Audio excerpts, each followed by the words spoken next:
Man, this was a crazy story here. So Tommy Dreamer apparently wanted to kill Paul Heyman. Yeah, he wanted to kill Paul Heyman at WrestleMania 17. And I'm gonna read y'all the article here because I'm gonna give my opinion about it afterwards. This was all pro wrestling stories.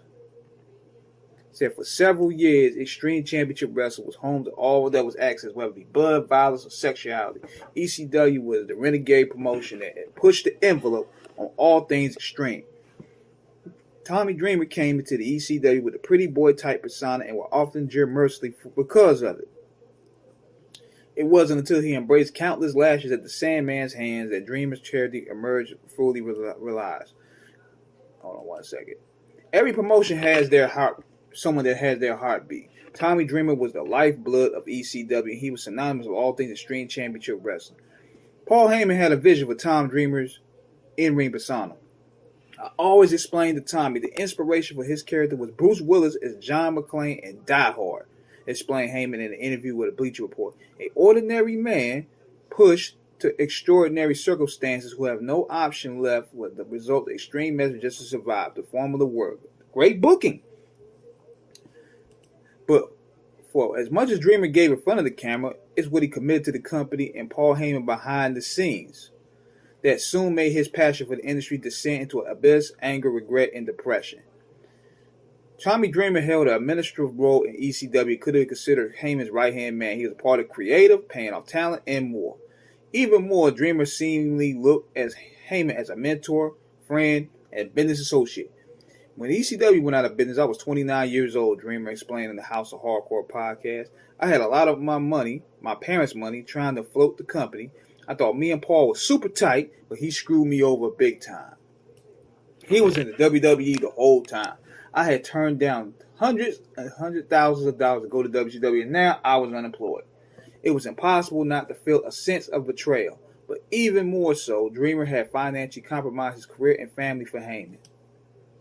I went from a $750,000 offer and Paul crying to me that if I leave ECW, it will go out of business. Meanwhile, he was getting a paycheck from WWE. I don't begrudge him, but then I did. Feeling alone. I was depressed as depressed can be. On his podcast, Tommy Dreamer further expressed how despite having success, it meant nothing. I had women, I had fame, I had everything, and yet it was the worst time of my life.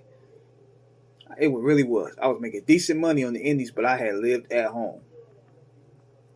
Paul Heyman tries to make it right. Paul Heyman would attempt to make amends for all that had transpired between him and Tommy Dreamer with the opportunity at WrestleMania 17.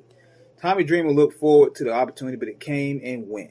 WrestleMania 17 in Houston was where Paul Heyman told me I was going to debut. Dreamer explained they had TLC and Spike came in, Rhino came in, and Lita came in. That was supposed to be my spot. Then it got NX. There was going to be a hardcore 24 thing that would be all about you. That's what the straw that broke his back. Dreamer began considering he would eradicate Paul Heyman. Tommy Dreamer motion had come to a head. I remember I did a show and saw a sign that said Fireman's Welcome. I was in Houston. I did an indie show. What is this? I'm from New York. What do you mean that's welcome? This is where I took a sinister turn. Oh, you're allowed to bring those in the venue was the response. I was across the street from the Astrodome. It resonated in my head so much. I'll tell you what I wanted to do. It's sick that I think this. At WrestleMania, I was going to hop the rail and whack Paulie in the back of the head at the announce table. Then I was going to whack myself, the ultimate martyr. I was going to hit my pose crack boom and pull the trigger because I was that insane. That's why I was thinking about every day. I was like, I will go down history. Boom, pop. Jim Ross to the rescue. When he doesn't know it, that he would have gone with it. One voice ensured it would have happened. First, I think it was an angle to I shot him, Dreamer described on his podcast. I was so severely depressed and mental with rage, I needed help.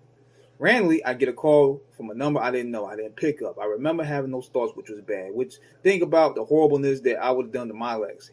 On the other hand, the phone call came from Jim Ross. Ross told the trouble grappler that WWE remained interested in his talents, representing the silver hope for Dreamer. It changed his mindset, and Dreamer had a moment of clarity after this conversation with JR. Yeah, man, it gets crazy like that, man. And Considering that Tommy Dreamer turned down millions of dollars to stay loyal to a dude, only to save his company, only for him to abandon the company, to jump ship to the competition, I feel him. 700 racks in 90s money was crazy.